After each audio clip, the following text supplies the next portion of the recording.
Hello and welcome to episode 3 of the House of Strength podcast.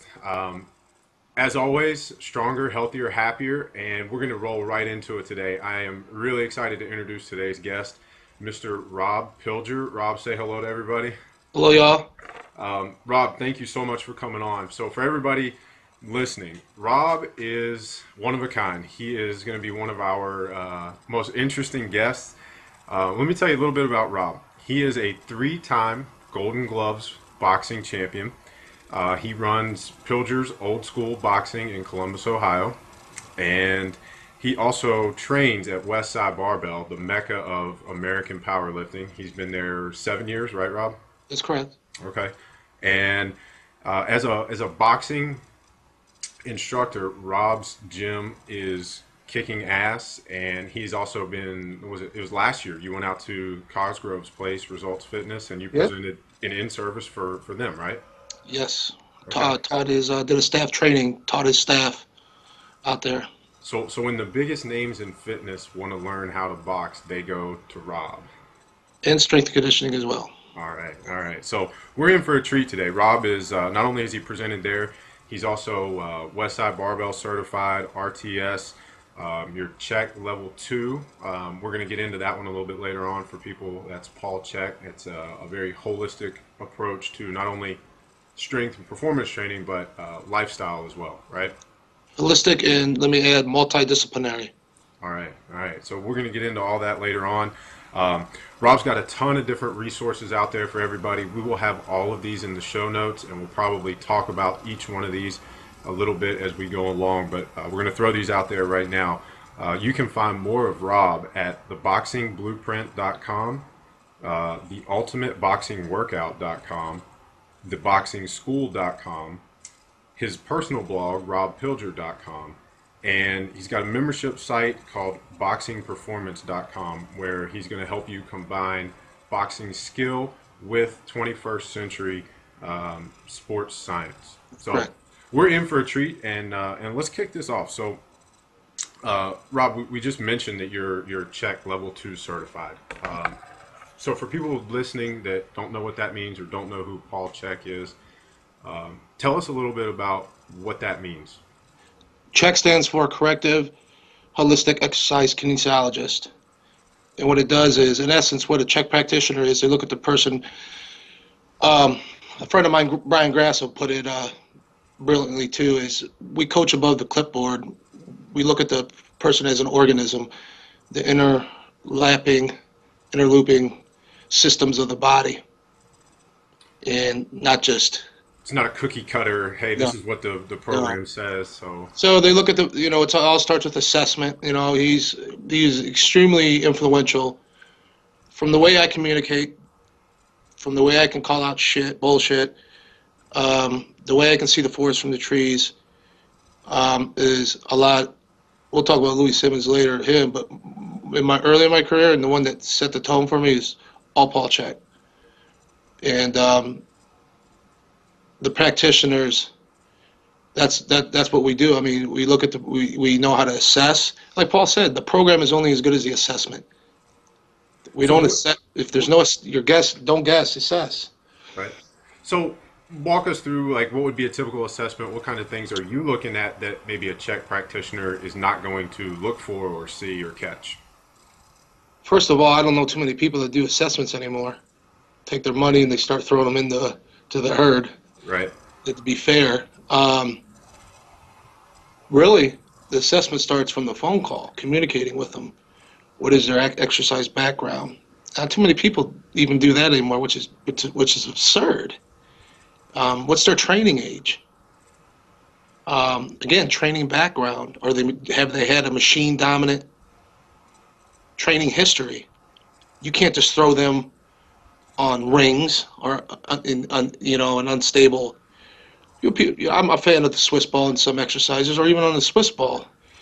Of course, the medical history.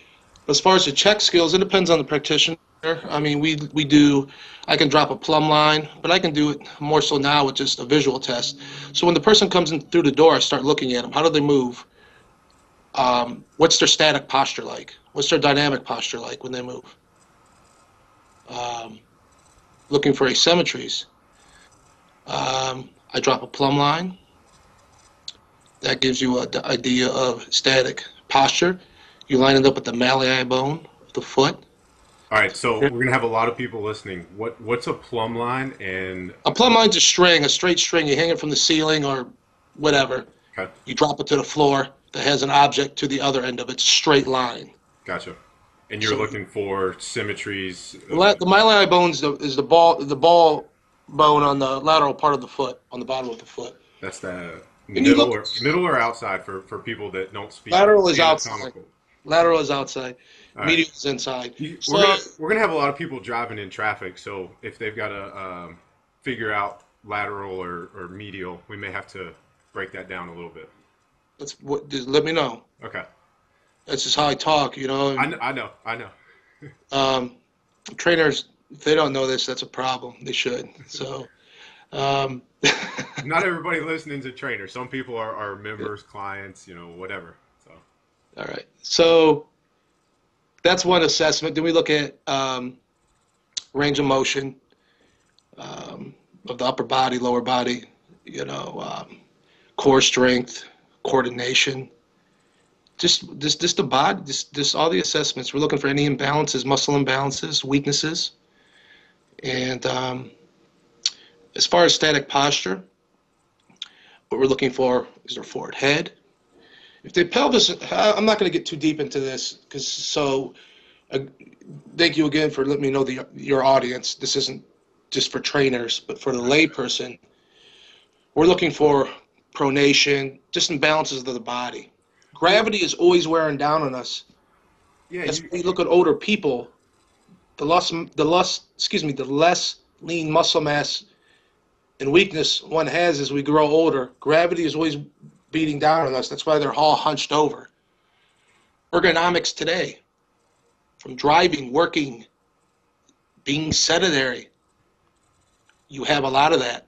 right. That's what you want to. You dare not load them. Horizontal presses, bench pressing, any stuff. You dare not load them like that. So that gives us an idea of the exercises to choose, the volume, Yeah. intensity, etc. Let's dig in on that one. So let's say one of the most common things that we're going to see is that upper cross syndrome. So There you go. Exactly. people who sit at a computer or a car or TV, a phone, and they're hunched over. So you got the rounded forward pronated shoulders, the chin's tucked, the head's jutted forward. So we're not going to load them with the horizontal press. Why not? What kind of issues are we going to see with that, and what should we be doing instead? Please let me address too. A lower cross syndrome precedes an upper cross syndrome. The pelvis is the hub. If the pelvis is imbalanced, that knocks everything out of whack. What you're going to see again is the shoulders rounded. Yep. When the pelvis is tilted anteriorly, the shoulders round, the head move, everything moves forward. So a good visual for somebody in the car, if they're not familiar with that anterior pelvic tilt, we're talking your belt buckle, instead of pointing straight forward, is pointing down towards your toes. Yeah, what did Paul Chek call it? A duck, like a duck waddle, with your butt out like that. Right. So what we need to do is get that belt buckle more up towards the chin, right? Yes, homeostasis, which is center, balance. Body functions best in ideal posture. What kind of things do you guys use, or do you use to assist with that, or help somebody correct those issues? Well, the basic thing that we've always used was, again, through your assessment, you stretch what's tight, short and tight, which are the tonic muscles, and for the lay people out there, that's, postural muscles. The phasic, the more, dynamic muscles are the ones that get weak. So what's short and tight, you stretch. What's long and weak, you strengthen. That starts to bring everything back to balance.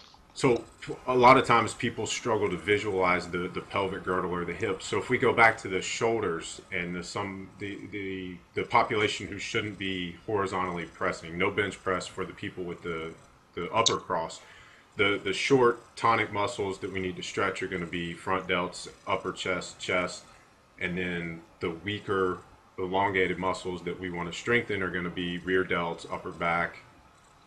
That is correct. Okay.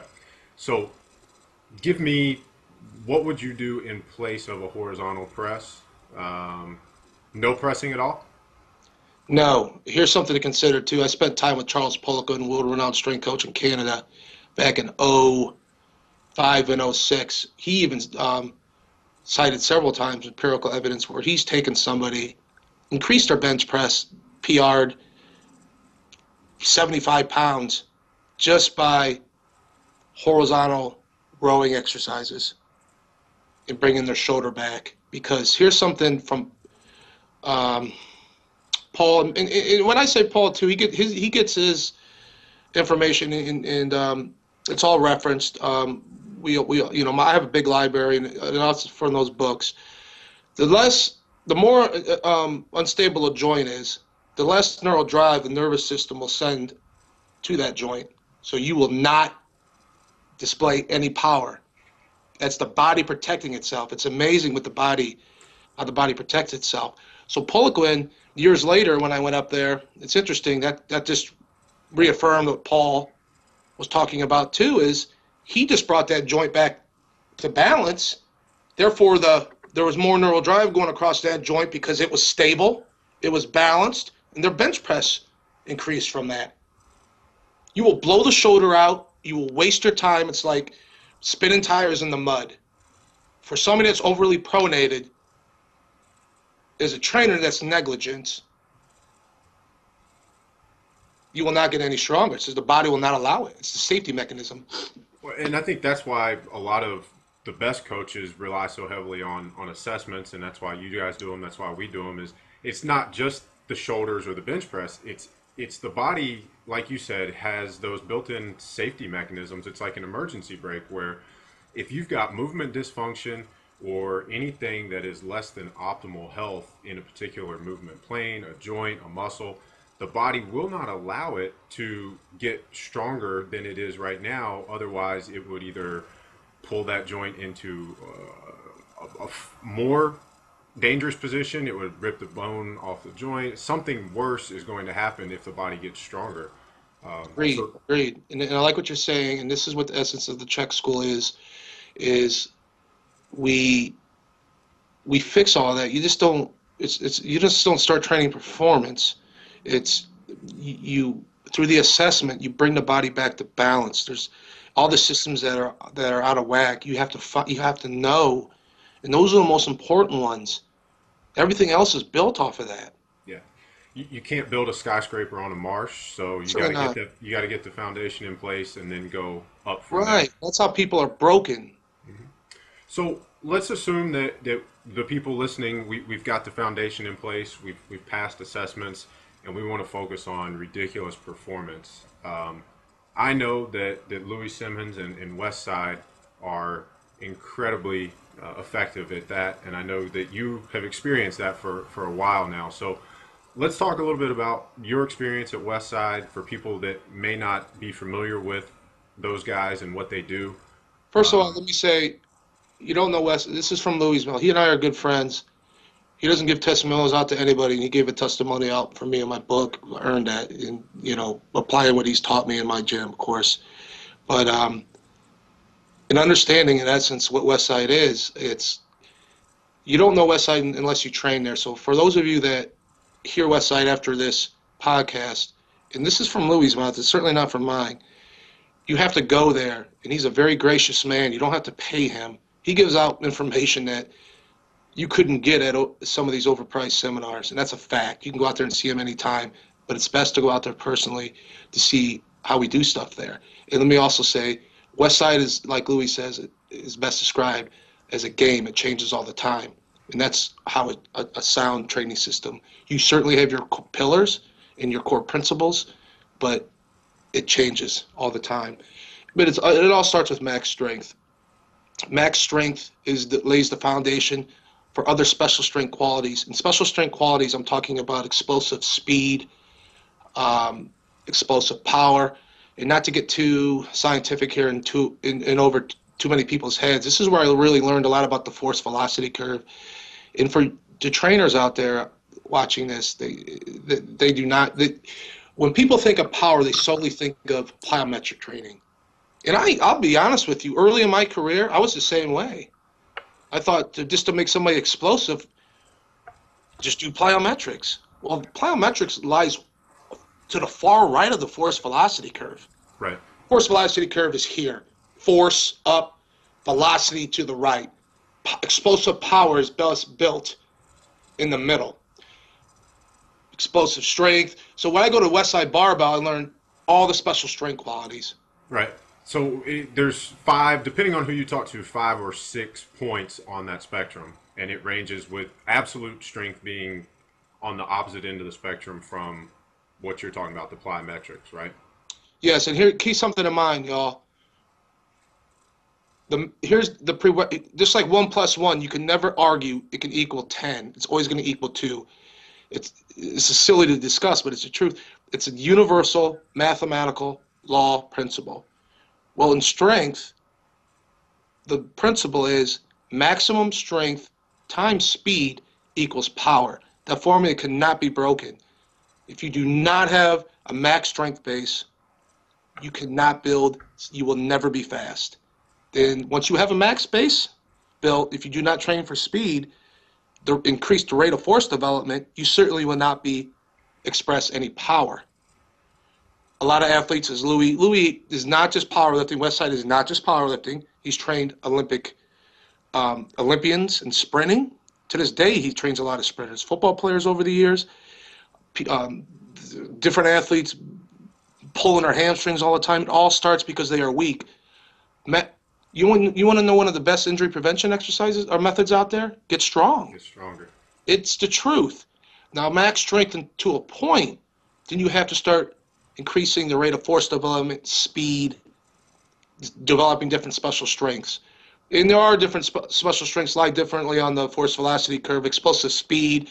Like he's a really brilliant man. Paul Chek and Louie Simmons, by the way, are 2 geniuses, and they're more similar than many people. If you really knew their histories, they're extremely similar. Different schools of thoughts where Paul doesn't teach max strength. He does reference Louie, but Louie's just, they're really good at breaking the science down into giving you good coaching cues and just ways to visualize it. Like Louie says, explosive speed, just think of like a firecracker. Whereas building explosive strength, which is using higher intensities, it's that driving power. And which one to develop, all again, depends on the assessment. And let me use an example in boxing. For those, have you ever heard of Roy Jones? I assume you have. Yes. He had that lightning fast hands. Yep. He could hit you, but he couldn't knock you out. A lot of people got up. That's explosive speed. The younger George Foreman back in the day, brute strength, he used to bend a heavy bag in half. I met his first trainer out in Reno, Nevada years ago, and I asked him about that. He would just sit there and just crush it and literally bend the heavy bag in half. That was explosive strength, but it was slow. You have to train more to the right of the force velocity curve, to add more speed to that. So it just depends, you know what I mean? Whereas Jones, you would train more to the left, add more force to get that line in the middle of the force velocity curve. I hope that makes sense. No, it makes great sense. And for our listeners, if they heard episode 1, Adam Lincolnauger, he and I got into this a little bit, talking about training for maximum performance as an athlete, or in his case, it was jumping. And, we used the example of like your typical bodybuilder who would have muscle mass and most likely strength, but not necessarily that rate of force production, or like you're saying, the explosive strength would have been, in your example, not necessarily identical, but of the 2, the younger George Foreman. So what we talked about there was, you basically, no matter who you are, what your pursuit is, whether it's strength related, education, you need to work on and train the things that you suck at. And if, let's say, Roy Jones, like you said, was plenty explosive and had all that burst like the firecracker, but didn't have the power in the gym, then you would be looking to increase that top end strength, correct? Louie Simmons says, do the exercise you're worse at. Address your weaknesses. Obviously, they're always just finding their weaknesses. Respect the strengths, address the weaknesses. You're only as strong as the weakest link. Yeah, that's awesome. I love that. So, you mentioned something in there talking about um, with boxing specifically. So, how do you work in strength work? I know that a lot of people are going to immediately think of boxing and say, "Oh, well, you don't need to be strong; you just need to be fast and quick." And Well, to that's somebody that thinks that, and believe me, when I was in Florida, I argued with a guy I was at a level 2 certification back in '05 in Palm Coast, Florida. It was the biggest display of ignorance I've ever seen in my life. Seriously, the American coaches bastardized plyometric training. Two books for the trainers out there listening to this that should get is Super Training, Facts and Fallacies of Fitness Training is a gem. Mel Siff was a genius. He loved Louie Simmons, the Westside system. Mel owned. I used to be part of the Super Training Forum. He owned everybody. I mean, there's so much shit out there, and Mel would just school them all. Don't speak in opinions, speak in facts. And he did that, and I learned how to do that. You read my Facebook posts. There's so much shit out there. I mean, how the hell can't you say anything? Yeah. Guys, if you have not friended or followed Rob Pilger on Facebook, you need to do that right now. If you think that he's even mildly entertaining today, you need to read some of his Facebook rants. This guy can entertain for days. It's all who I've been around. Blessed to be around a lot of mentors. One of the greatest minds strength and conditioning will ever know, in Louie Simmons. Quite a few of them with Paul and Paul Oh, Quinn. Let me say something too. Tom Purvis, he was a very good, you know, you want to learn how to speak good, watch great public speakers. And one thing I learned from Tom Purvis, and it shows in how I communicate in my posts, is do not get intimidated by people's scare tactics, how to think more objectively. His course, the RT course, I don't think you can get it anymore. That was one of the best courses I ever. It's all exercise biomechanics and physics. Mm-hmm. In fact, it's a VHS. That's how old it is. It's in my VHS at home. I'm still reviewing it. Right. It's a genius course, but he teaches you how to think and how when people, a lot of these trainers some of these trainers out there try to sound smart and throw scare tactics out there, but when you call them out on it, they can't explain it. If you cannot explain what you're talking about, then shut up. You can't discuss it. Or there's no reason to be. Yeah, for the people listening, like who may not know what a scare tactic is, or maybe the target of a scare tactic, give us an example of one. Well, like plyometric training is dangerous. Dangerous for who? Dangerous for, is the person qualified? If they have plyometric training elicits a lot of kinetic energy across the joints, but to a prepared body, the body can handle it. I just got back from Mike Robertson and Joe Ken's course. That was one of the best ones I've done in years. Yeah, you and Andy were up there, right? Yes, that was great. Indianapolis with and Chandler was there. Yes, that was a great time. It was I learned a lot. But it's about preparing the body. And here's another one, it's people, oh, that's a bad exercise. Mel Siff, get those books. There's no such thing as a bad exercise. There's a bad way of doing it. And let me add, qualify the person for the exercise. Do not use an exercise blindly. Right. Don't pick the exercise for the person. Qualify the person for the exercise. Perfect example of that would be the bench press we talked about previously. So bench press doesn't have to be a bad exercise. It's just the person in the example we talked about in the beginning wasn't qualified for that particular exercise. That is correct. And that's all. See, those are scare tactics. Is ignorant, blind, people trying to sound smart, or they're parrots. They listen to, they'll watch a video or they'll go attend a lecture and they're starting to spit out what the presenter was saying without knowing, in essence, really what the hell what he's talking about. Right. So it's just guys trying to sound smart and trying to scare you off with just, shit like that. Does that make sense? Yeah, absolutely. There's more to it, but Tom was good. I mean, and again, he just taught me, and I liked him too because he used to teach the old NSAM when it was all bodybuilding. He admitted the mistakes, and He's just a great speaker. Again, how to think objectively, how to look at the body. Micro progressions is a huge thing I got from him. Is micro progressions. All right, so we talk a lot. I know I talk about it on the blog and with our members. We talk about progress, not perfection. Take baby steps. You just touched on it there with micro progressions, as it would relate to training or anything else. You want to elaborate on that a little bit for us? Absolutely. So let's talk about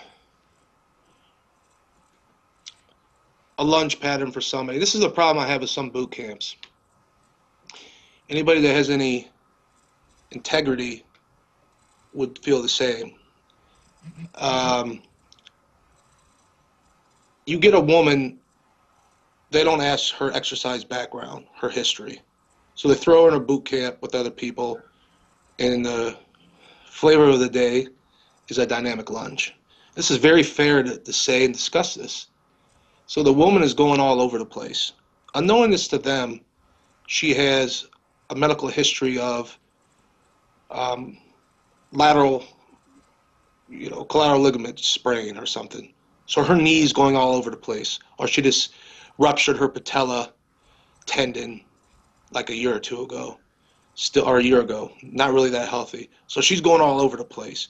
She can't do the exercise. She's, instead of descending it, she still does it. Whereas a micro progression is you would take somebody and upon them getting thrown into the herd, have them squat body weight, have them do a push-up, have them do like the big compound. Paul Chek, one thing I like about him too is we call them primal patterns, primal man and woman. Everybody had, now society's so fucking sedentary today, it's just sit. The squat, bend, pull, twist, lunge, pull, pattern. You see them perform that. You have them perform a static lunge. If they can perform a static lunge and you can ascend them to a backward lunge, then the micro progression, it's static. A micro progression from the static would be backwards. The micro progression from backwards would be forward, dynamic. The micro progression from that, from a dynamic, could be an overhead. The micro progression from that could be a lateral, a multi-directional. You see where I'm going here? Yep. Don't go from static to multi-directional. There's too big of a gap there. Micro progressions in anything, you first have to stabilize before you mobilize. Doing ring movements and stuff like that. If the person's weak, how are they going to be able to stabilize their body in a TRX or anything like that? Does that make sense? Yeah, absolutely. I'm right there with you. I want the people who are listening to kind of hear your version of that as opposed to just hearing me say it the same way over and over. No, that's right. I mean, micro progressions is micro progressions. You don't make too big of jumps. Right. All right. Well, let's shift gears just a little bit. So we're gonna talk a little bit about general physical preparedness and specific physical preparedness. So I know I've seen you rant about this before, and we're gonna kind of delve into this a little bit deeper. So for people that may not know those terms, GPP, general physical preparedness, and SPP, which is specific physical preparedness. So talk to us a little bit in your mind, Rob, where the breakdown is on people's understanding of that and the usage of those things. Well, you first have to build a base of general. You first have to build the base of GPP. And GPP is just that, general, building a general base of strength and fitness. But you cannot use a one-size-fits-all approach. You look at the movement patterns in the sport, the energy systems called upon in the sport to design a specific program for that athlete. You do not train a football player like a fencer. You do not train a golfer like a tennis player. You don't train a basketball player like a baseball player. Different energy system, different movement patterns, different muscle imbalances that occur from the sport itself. So the specificity phase is just that. So What's the demands of the sport? right. The So person. so with all athletes, no matter what sport you play, you need a certain level of fitness, and that would be the general physical preparedness for people listening. And the stuff that is tailored to the specific sport, like you're talking about, is the specific. Right. So you mentioned baseball and basketball. Let's talk about those two because I think a lot of people are gonna think right off the bat that maybe basketball requires a little bit more explosive stuff, and certainly there's some jumping involved. But when I think about training a basketball player, I'm thinking about, well, at least at the college level, you've got a TV timeout every 4 minutes. So it's possible that they would have to go sprint up and down the court. And when they get to the other end, they've got to play 30 to 40 seconds of defense based on the shot clock, then sprint to the other end. And if there are no timeouts, fouls, or whistle stoppages, they're going to have to maintain that for about 4 minutes at the most. So to me, that's the energy system that I'm going to make sure at the bare minimum they've got to be able to withstand. Whereas a baseball player, the longest play in baseball is an inside the park home run that takes 15 seconds. Right. You don't want to waste time. Training time is special. SPP, time of training an athlete, you don't want to be in there for hour and a half. The body starts to go to catabolic, beyond hour of a workouts. So it's very specialized. It's just giving them what they need and nothing more. And not wasting time on qualities they don't need. So Training the wrong energy systems, like you're just saying. right. Which I'm a trained basketball So player, so I'm not going to comment on that. But I would know enough to look at the demands of the sport. Let me say something too that I really learned from Paul Chek school is perform. It all comes down to what we are saying, Ryan, is performing a needs analysis. A needs analysis gives you specificity. A needs analysis of, and some of that is in the GPP phase, but the energy systems called upon, the types of power, agility. A basketball player does need more agility training than a baseball player. right. Agility, I would say yes, but let's talk about this for just a second. The typical baseball program that I see, whether it's middle school, high school, the coach is going to say, "Hey, if you're going to make the team, you've got to run a mile and a half in 10 minutes." Yeah. That's to me, that's like you're saying earlier. I mean, that's a waste of training time because that's not a quality that really needs to be there for a baseball player. No, I'd rather have them pull a sled. For give us an example of load, intensity, duration. Depends on the kid. Some kids are strong. Some But kids we're talking short duration pulls here. We're not talking for a mile. no, talk about, 30, 40 yards. Right, right. It's getting them dragging it. Linear one day, lateral the next day. Pushing it, pulling it. And I would use, I like the conjugate style of periodization, but I would use linear period. I use linear periodization with beginners and linear load them as they get stronger.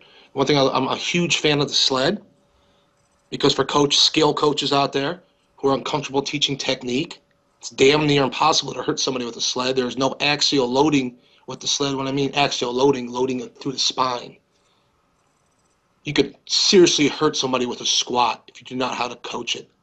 A lunge, like I gave an example in the boot camp example earlier with the knee going all over the place. You got to think about the connective tissue under the joints when you are teaching somebody an exercise. Rob, let me ask you this: we've talked a lot about assessing and using correctives and qualifying people. What kind of recovery methods do you use? Recommend It all restorative type starts with stuff? sleep. It all starts with sleep, and that's a great question. It starts with lifestyle. Excuse me, I'm itching my foot here. It starts with lifestyle. Performance flows off of lifestyle. If you have horrible, shitty, you get 3 hours of sleep, you could have the nicest fucking program. You can have a nice fucking program anyways. It doesn't mean shit. You best be using cybernetic periodization because coaches in the real world, that's what you use. You follow a scripted routine. You're full of shit. That's not going to work. Anybody that coaches real people knows that you don't do that. That's a fancy way of saying it adapts and changes on the fly, Yes. based on real time needs and Yes. assessments. We're human beings. You have a bad night of sleep. Guess what? Your max effort workout the next day is blown. Your speed training is blown. So what would we do instead? You would What? look at the readiness level of the person. A 10 is feeling fantastic. A 3 is feeling you could barely get out of bed. So I know a lot of times I'll pull the emergency brake on some of our athletes Have them for stretch, foam roll, do some injury prevention exercises, have them do some band pull apart, some rotator cuff, um, some planks. Here's something too that flows with this. I like the high-low method. The thinker, it's not called him, James Smith, that's his name, made it, came out with a phenomenal manual, but it's all from Charlie Francis. God, what's the name of that? They just discussed it at, it's high low periodization. I think it is, we but Charlie Francis had a fuck oh with, he had the name of it, and that's where James got it from. He's a huge, the late, great Charlie Francis, by the way. Um, the hell is that name? It talks about the, anyways, what the high low is what you follow. So we would use a low day. And the high low what we're talking about is this central nervous system, the training stressors. Um, so you dare not put somebody in a hole that day. You know, have them just if they feel real bad, you got to send them home. What the hell can you do? You can't do anything. so I would first address sleep. Here's something you understand. You know, through 10,000 years of evolution, a really good book for everyone to get, for the layperson as well, is How to Eat, Move, and Be Healthy by Paul Chek. That is a terrific book. And he talks about this in there. And before artificial light, our bodies were designed to fall asleep. Melatonin at dusk, melatonin is secreted by the pineal gland. At dusk, it would start to be secreted. We would fall asleep. We were designed to sleep from 10 p.m. to 6 a.m. generally. From 10 p.m. to 6 a.m. is when we get more of our physical repair, the release of growth hormones. It's more physical repair. From the hours of 2 a.m. to 6 a.m., it's psychogenic. It's the brain. You remember those old commercials? I don't know if you remember them. I think they're by Courtyard, where I always, it's fun. I can't believe I remember those, where never underestimate the power of a good night's sleep. good night's sleep. Yeah. Right? There would be that jockey trying to get on a horse. He just couldn't get up. Well, guess what? That is the truth. Right. So your performance in your life flows off of that. And guess what? If you're getting bad sleep, the endocrine system's affected. The endocrine system, which regulates all the hormones. You are fucked. Let's kind of break this down a little bit for, like, let's say maybe the average gym goer who is going to have that emotional response of, I have to go to the gym today, I have to get my workout in, but their body isn't ready or isn't prepared. You will become broken. What?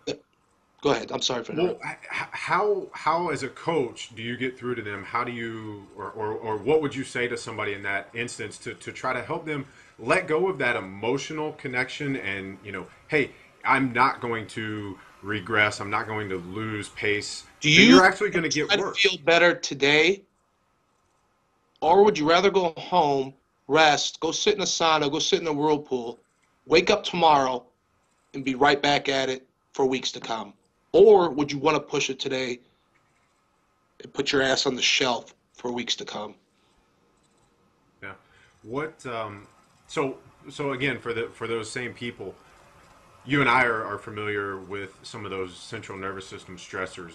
What kinds of things did the average person run into in their daily life that's going to tax their CNS and maybe put them in a state where they're not prepared for a lift? What should they look out for? Well, first of all, here's something to consider about stress. The body doesn't know the difference between stressors. When we talk about stress, we're talking about social stress. Food is stress. Exercise stress. Work stress. Food is stress if it's not good food. Yeah. If it produces a negative Thank you. response from your Yes. body. Food can be, that's better said. Food can be stress. Food, good food. It can be medicine. Yes. Let thy food be thy medicine. Let thy medicine be thy food. Hippocrates. It's correct. Good food, real food. So thanks for clarifying that, seriously. But packaged, denatured food, no. Inflammation of the joints and all that. You just, increasing your water intake. You just want to you want to eliminate your stressors as much as possible. But again, it all starts with sleep. If there's one thing I'd highly recommend for anybody, lack of sleep can kill you. It will kill you. You want to feel good, you got to sleep. I mean, your performance, your recovery, everything flows off of that. It's the first thing you must manage. Then water intake, and of course, food. Then as far as to me, I mean, I don't. As far as the central nervous system stressors, the average everyday person. I mean, I don't mean this to be crude, but a lot of people are lazy out there. They're not going to do anything too dynamic. I mean, they have a problem with fucking parking 20 feet away from a store. They got to be 5 feet. Let's be honest. Let's be honest here. Society is obese for a reason. They're not doing anything fucking dynamic. They're stressed out. Watching TV too late at night. And I'll tell you something, and I'll be honest with my flaws. I drink coffee sometimes late at night, and guess what? I pay the price for it. I don't sleep worth a shit, and then I wake up the next day, I'm screwed. I can't do anything. Being exposed, looking at computer screens too late at night, it increases your cortisol levels, stuff like that. So I would say to anybody is learning how to manage just the daily stressors, get negative people out of your life, prune people. You have to have a social support system. Hey, on that, you were talking about computer screens, and that's definitely one that I try to avoid as much as possible. I've actually got a program on my computer, and I'm going to recommend it to you, Rob, if you don't have it, but also to everybody listening.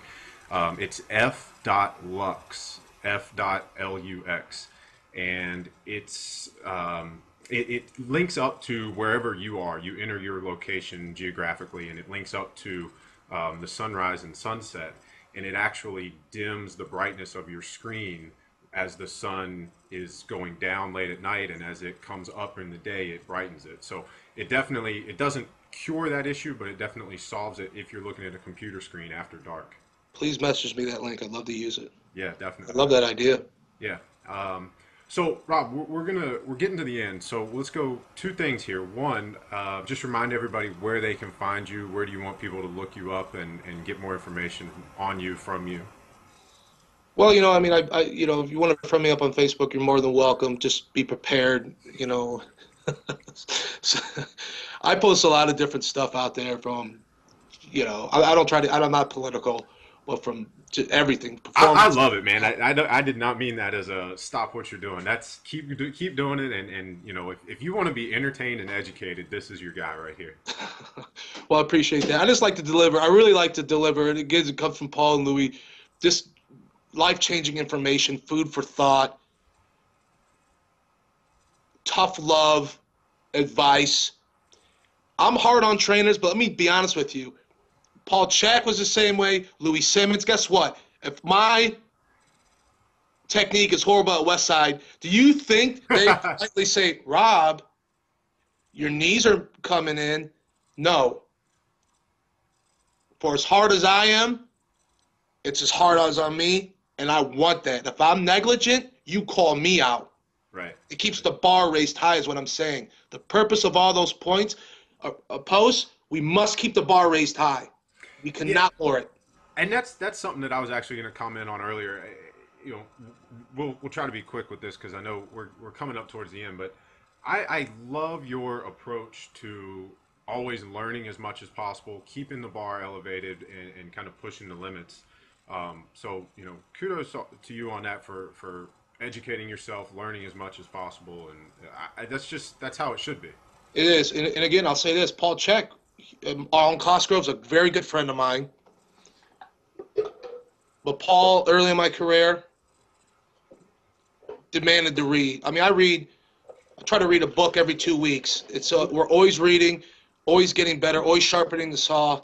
Was that something that was kind of your personality to begin with, or was it instilled in you from those guys in the beginning? That's a great question. When I started boxing when I was 14 years old, I loved to learn. Um, and for as much as I trained physically for it, I studied strategy and the history of it just as intense. For those of you that read my posts from boxing history, guess what? I don't have a window opened up in Google writing that shit. I can talk it right now and spit it out. But I should be able to do that for as long as I've been studying it. And I Right. want to be able to do that. And that's you. If you call yourself a professional, You got to know the history of your craft.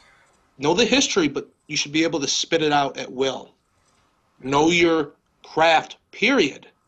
Yep. Know your craft. And education is, like Paul said, God, man, Arthur Schindler, not send it to God. No, that's not the name. Why did I say that? Damn, what is that? Kinesiology of the Human Body. It's such an intense book. All these books that he had us read, motor performance, early in our careers, he says they're heavy duty, but guess what? Read them again. Guess what? Read them again. And you start building momentum and you fall in love with learning. It goes into a snowball effect. I do not watch any TV. I bought a fucking flat screen TV. It's on with football. I love NFL. I'll watch that. I love boxing. I'll watch that. But during the week, that fucking thing's off. I have two huge, going on my third bookcase for a reason.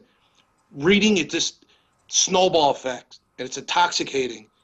It is. It is. It's mental bodybuilding. It's Life is lived better when you're informed. well said. Well said. All right. So, Rob, at the end of every episode, we're going to do two questions.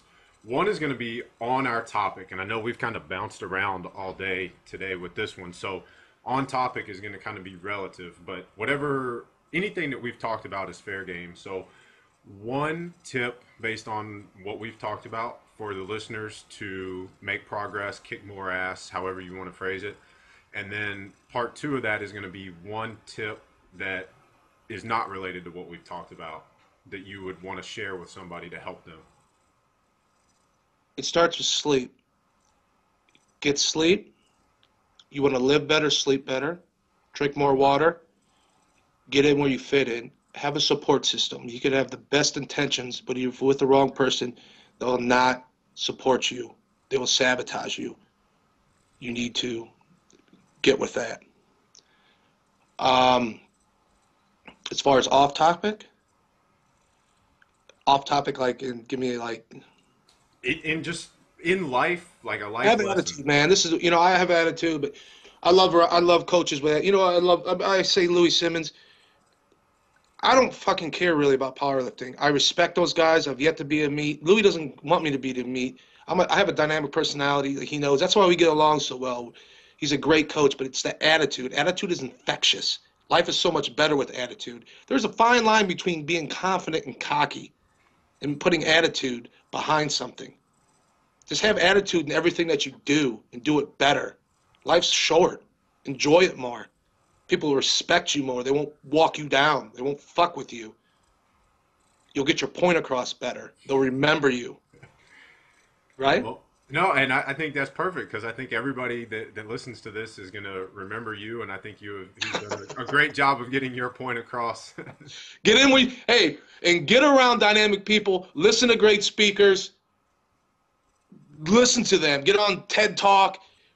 You become who you surround yourself with, what you read, what you watch. Turn off that dummy box. And you want to be more dynamic, get around dynamic people. That's all I got to say. I'm right there with you, Rob. I can't thank you enough, man. This has been a blast. Great And minds think alike. You're a smart guy, Ryan. And I mean that sincerely. I appreciate that, and I appreciate your time today. Thanks for coming on. Tell Erin good luck this weekend. I hope she has a blast. For those of you guys listening, Rob's girlfriend Erin is competing in a bikini competition this weekend, so I hope that goes well for you guys. We expect nothing. It will go well. Put in the hard work. Now it's just time to That's display. right. That's right. So you guys have fun. Everybody listening, thank you. That wraps this one up. Make sure you go to houseofstrengthgym.com. Check out our blog post for these podcasts so you can see all the show notes, all the links that we talked about, where to find Rob. I will have some pictures up to show you guys the force velocity curve, the different points on that spectrum. All the books that Rob mentioned will be listed in the show notes so you can educate yourself. And like we said in the beginning, all the links on where you can find Rob. So that's it. And thank you guys for listening. Rob, thanks again. Hey, thanks to y'all for listening. Thank you very much for having me. It's been a lot of fun.